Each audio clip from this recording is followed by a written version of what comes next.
ईश्वर के नाम पर सिर्फ धंधा है, मजहब के नाम पर सिर्फ धंधा है। और इन सर्वानंद जी। धंधेबाजों के पास इतने कठिन कठिन शब्द हैं और शास्त्र के ऐसे ऐसे उद्धरण हैं जो आदमी को बेहोश कर दे। मैं उस भगवान से मोहब्बत नहीं कर सकता, मैं उस भगवान के आगे हाथ नहीं झुका सकता, मैं नमाज नहीं पढ़ सकता, मैं मस्जिद में नहीं जा सकता उस भगवान के लिए जिसमें ताकत है और नहीं रोक पा रहा।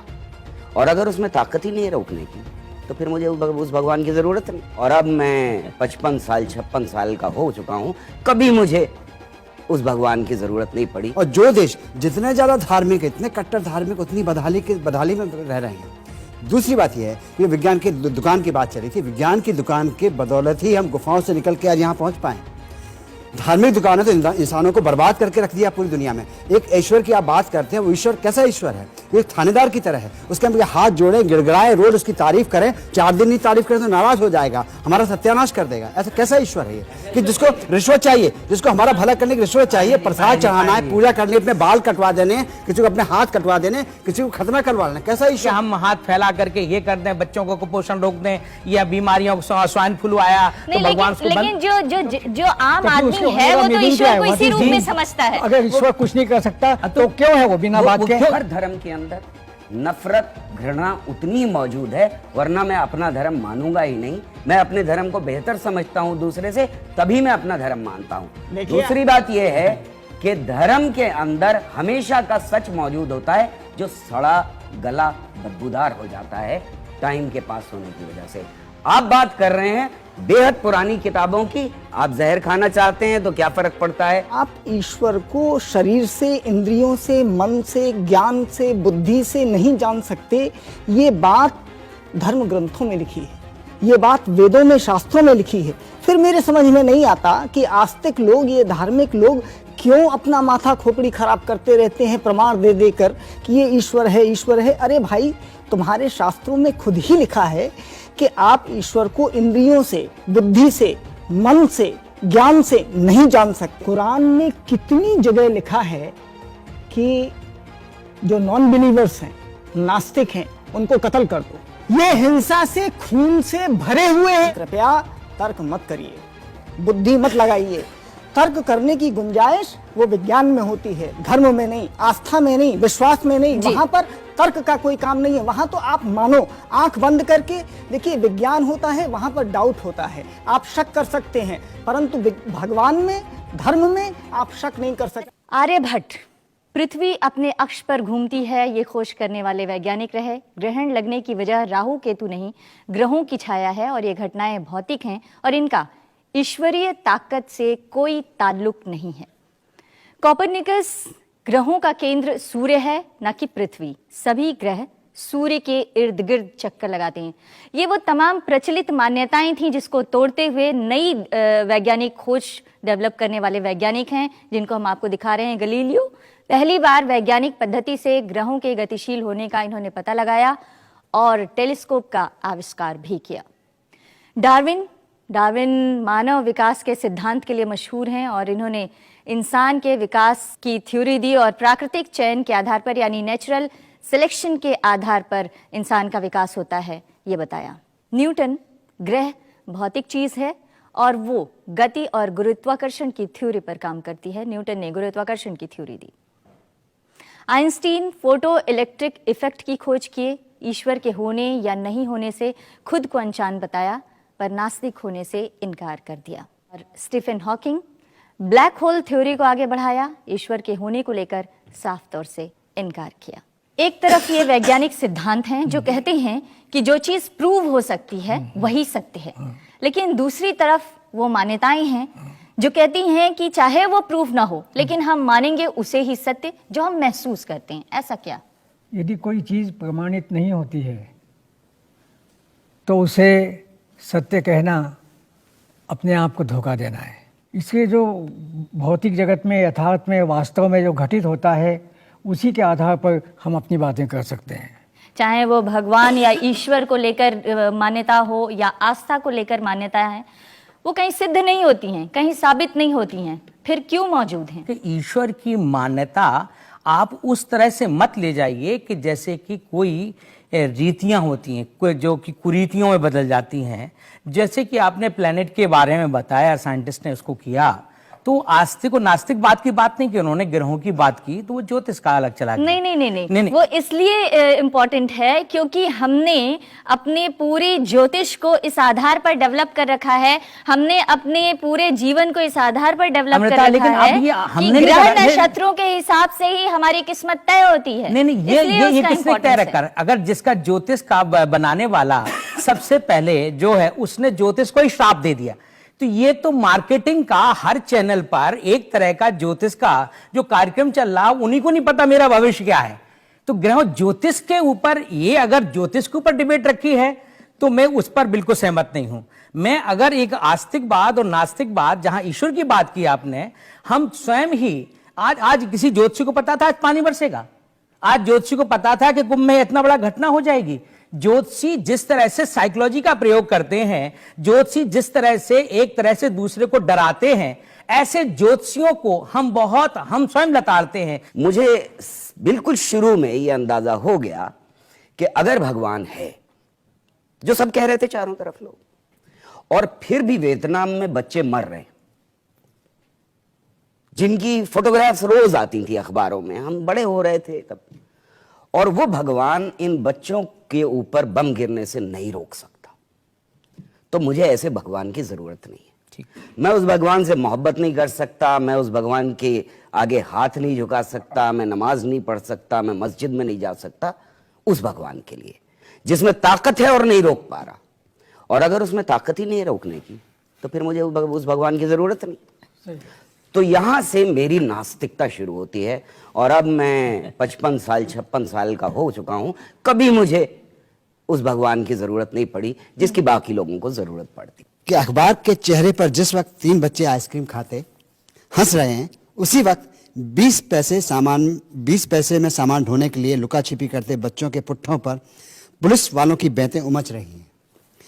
ईश्वर होता तो इतनी देर में उसकी देह कोड़ से गलने लगती, सत्य होता तो अपनी न्यायाधीश की कुर्सी से उतरकर जलती सलाखें आंखों में खुपस लेता, सुंदर होता तो वह अपने चेहरे पर तेजाब पोत अंधे कुएं में कूद गया होता। लेकिन अगर वो होता तब तो ये एक जो सवाल है कि अगर वो सर्वशक्तिमान है कोई, जैसा कहते हैं लोग, उसके कोई विज्ञान में कोई भी ऐसे सर्वशक्तिमान उनका प्रमाण नहीं मिला है, बोलते फोर्स है, कोई ताकत है, तो हम 4-5 फोर्सेस को जानते हैं। एक आपका इलेक्ट्रिक फोर्स था, पहले मैग्नेटिक फोर्स था, दोनों को जोड़ के बना दिया इलेक्ट्रोमैग्नेटिक फोर्स। फिर एक फोर्स था आपका, जैसे नाभिक के अंदर फोर्स मिला, 2 तरह के फोर्स मिले, एक था आपका वीक न्यूक्लियर फोर्स, एक स्ट्रॉन्ग न्यूक्लियर फोर्स। तो वीक फोर्स को इलेक्ट्रोमैग्नेटिक फोर्स से बना के इलेक्ट्रो वीक फोर्स बना दिया गया। अब वैज्ञानिक इन सबको जोड़ के कल्पना कर रहे हैं कोई ऐसी एक फोर्स होगी जो फिजिकल चीज है, इनके पार्टिकल है जो ढूंढे गए हैं, जैसे लाइट का जो पार्टिकल होता है फोटोन, वो इलेक्ट्रोमैग्नेटिक फोर्स को कैरी करता है। स्ट्रॉन्ग फोर्स का पार्टिकल ग्लूऑन, जो नाभिक में प्रोटॉन्स को जो अंदर संभाल के रखता है और प्रोटॉन के अंदर क्वार्क्स को जोड़ के रखता है। तो ये सारे विज्ञान की तलाश है कि जो दुनिया कैसे बनी, कहां से आई, कैसे चल रही है, इसमें किसी भी बनाने वाले का किसी भी तरह का कोई अस्तित्व का प्रमाण दिखता नहीं है। या तो बहुत वो छलिया है, हमसे मजाक कर रहा है, हमें धोखा दे रहा है, और नहीं तो वाकई कुछ नहीं है। और अगर है तो ये सब क्यों हो रहा है? मैं धर्म को, ईश्वर को, सबको मानता था, बहुत बड़ा धार्मिक था, विश्वासी था, परंतु मैं नास्तिक बन गया। सबसे बड़ी बात यह है कि प्रत्यक्ष को प्रमाण की आवश्यकता नहीं होती और सत्य को विश्वास की आवश्यकता नहीं होती। कि आप ईश्वर को शरीर से, इंद्रियों से, मन से, ज्ञान से, बुद्धि से नहीं जान सकते, ये बात धर्म ग्रंथों में लिखी है, ये बात वेदों में, शास्त्रों में लिखी है। फिर मेरे समझ में नहीं आता कि आस्तिक लोग, ये धार्मिक लोग क्यों अपना माथा खोपड़ी खराब करते रहते हैं प्रमाण दे देकर कि ये ईश्वर है, ईश्वर है। अरे भाई, तुम्हारे शास्त्रों में खुद ही लिखा है कि आप ईश्वर को इंद्रियों से, बुद्धि से, मन से, ज्ञान से नहीं जान सकते। तो दरअसल ईश्वर जो है हमारी तमाम कमजोरियों का एक पुलिंदा है, जिसके आगे जाकर हम उन तमाम कमजोरियों के लिए अपने आप में एक ताकत ढूंढते हैं। बचपन से मैंने ये देखा कि एक बगीचा है और एक बागवान है, और उसका बागवान है तो बगीचा उजड़ता नहीं है, और जब बागवान गायब हो जाता है और तो वो बगीचा उजड़ जाता है। जिस घर में माँ है वहाँ बच्चे हंस रहे हैं, खेल रहे हैं। जिस घर में पिता है वहाँ सब कुछ है। तो एक छोटा सा इंसान जब अनुपस्थित जब होता है, मौजूद होता है, तो उसकी दुनिया, उसका जो छोटा सा परिवेश होता है वो पनपता है, हंसता है, गाता है, उसमें संगीत होता है, जीवन होता है। ये इतनी बड़ी दुनिया तबाह हो गई है। अगर ईश्वर होता तो ये होने देता? ये बच्चे बढ़ रहे हैं भूख से, कुपोषित बच्चे, करोड़ों कुपोषित बच्चे हिंदुस्तान में हैं। ये आदमी की कुवत है और आदमी की ताकत है कि उसने सदियों पहले अपनी सुरक्षा के वास्ते और अपने यकीन के वास्ते ईश्वर का निर्माण किया। God was created by human being, और उसको अपनी कवि कल्पनाओं से, विचारों से उसको बनाया कि उसका भगवान का सेवक जाए और एक पहाड़ उठा के बूटी सहित आ जाए, वो सेवक बनाया। किंतु जिस आदमी ने ईश्वर को बनाया, उसी आदमी ने कल्पना में, कवियों में, किंवदंतियों में, महाकाव्य में जिस भगवान की सृष्टि की, मनुष्यों ने ही उसे नष्ट किया, उसे छिन्न भिन्न किया और उस अपनी कल्पना को गायब कर दिया। और आज हम देखते हैं कि ईश्वर के नाम पर सिर्फ धंधा है, मजहब के नाम पर सिर्फ धंधा है, और इन धंधेबाजों के पास इतने कठिन कठिन शब्द हैं और शास्त्र के ऐसे ऐसे उद्धरण हैं जो आदमी को बेहोश कर दें। अगर भगवान है तो फिर कुपोषण क्यों है, गरीबी क्यों है, और लोगों के अंदर असंतोष क्यों है, उनकी सारी इच्छाएं पूरी क्यों नहीं हो जाती हैं? ये भगवान कोई ऐसा रूप नहीं है, भगवान वहां से कोई पिता जैसे का परिवार की तरह नहीं है। उसके यहाँ तो प्रकृति भी है, मनुष्य भी है, जितना एक कीट से लेकर के बहुत कुछ है, लेकिन उसका अस्तित्व ये नहीं कि उसको सुरक्षा के लिए है। भगवान वो पिता नहीं है। किस तरह से भगवान एक ऐसी सत्ता है, जैसे कि आप अमृता हैं, आपको एक नाम दिया आपके पिता ने, हमको सर्वानंद दिया, तो हमारा एक एग्जिस्टेंस है जिसको कहते हैं सर्वम खलु इदम ब्रह्म। नहीं, लेकिन जिसको हम देख नहीं सकते, जिसका हाँ, भगवान वही है जिसको हम देख नहीं सकते, जिसको हम छू नहीं सकते। ये तो फिर मन की कल्पना हुई ना, जिसका कोई रूप नहीं है, जिसका आकार नहीं है, जो सत्य है मगर दिखता नहीं है, तो इसका मतलब ये है कि वो एक कोई काल्पनिक चीज है। और शायद यही वजह है कि दुनिया में आज 500 से 750 मिलियन लोग ऐसे हैं जो नास्तिक हो चुके हैं। जैसे कि हम हाथ फैला करके ये कर दें, बच्चों को कुपोषण रोक दें, या बीमारियों को, स्वाइन फ्लू आया तो भगवान को, लेकिन जो आम आदमी है वो तो ईश्वर को इसी रूप में समझता है। अगर ईश्वर कुछ नहीं कर सकता तो क्यों है वो बिना बात के? इस वक्त दुनिया में कोई 750 मिलियन ऐसे लोग हैं जो अपने आप को घोषित रूप से नास्तिक कहते हैं, और जिनको विश्वास है कि जो साइंस कर रहा है सिर्फ वही सत्य है, भगवान नाम की कोई चीज नहीं है। दुनिया के जिन देशों में बात करो, जिन देशों में आप देखेंगे कि ज्यादा खुशहाली है, जहां सोशल सिक्योरिटी अच्छी है, सरकारें लोगों का ध्यान रखती हैं, लोगों की भागीदारी रखती है, लोगों का पूरी बात करती हैं, तो आप देखेंगे कि दुनिया का बहुत बड़ा हिस्सा है, यूरोप के कई सारे मुल्क हैं जहां पे आप पता चलेगा कि 80% लोग नास्तिक हैं। वो खुशहाल देश हैं। और जो देश जितने ज्यादा धार्मिक, इतने कट्टर धार्मिक, उतनी बदहाली में रह रहे हैं। दूसरी बात यह है कि विज्ञान की दुकान की बात चल रही थी, विज्ञान की दुकान के बदौलत ही हम गुफाओं से निकल के आज यहाँ पहुंच पाए। धार्मिक दुकानें तो इंसानों को बर्बाद करके रख दिया पूरी दुनिया में। एक ईश्वर की आप बात करते हैं, वो ईश्वर कैसा ईश्वर है? एक थानेदार की तरह है, उसके हम हाथ जोड़े, गिड़गिड़ाए, रोज उसकी तारीफ करें, 4 दिन नहीं तारीफ करें तो नाराज हो जाएगा, हमारा सत्यानाश कर देगा। ऐसा कैसा ईश्वर है ये कि जिसको रिश्वत चाहिए, जिसको हमारा भला करने की रिश्वत चाहिए, प्रसाद चढ़ाना है, पूजा करनी, अपने बाल कटवा देने, किसी को अपने हाथ कटवा देने, किसी को खतना करवा लेना, कैसा ईश्वर है ये?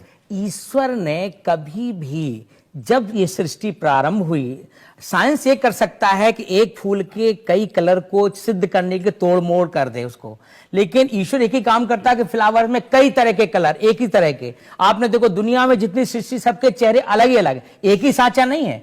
तो वो जो कुछ भी ईश्वर ना करता है ना संघरता है, ईश्वर आपके अंदर एक प्रसन्नता है, एक हैप्पीनेस है, जिसका न कोई रंग है, ना कोई रूप है, ना कोई गंध है, ना कोई स्वाद है। सुनिए, ये तो ऑलमोस्ट जिसको फिजिक्स में नथिंग कहा है उसकी परिभाषा लग रही है, जो है ही नहीं।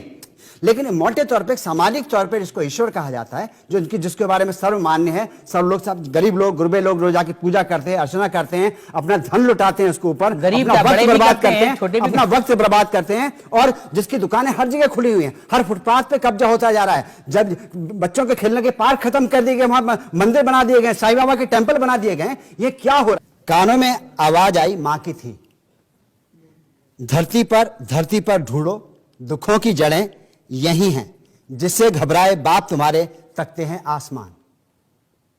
हमारे सारे सुख दुख की जड़ यही इसी जमीन में है, किसी ऊपर आसमान में। अगर हम बायस्ड स्टडी करना चाहें, आंखें बंद करके करना चाहें, तो फिर हमें धर्म के अंदर कुछ भी बुरा दिखाई नहीं देगा, जैसे ज्यादातर लाखों करोड़ों लोगों को नहीं दिखाई देता है।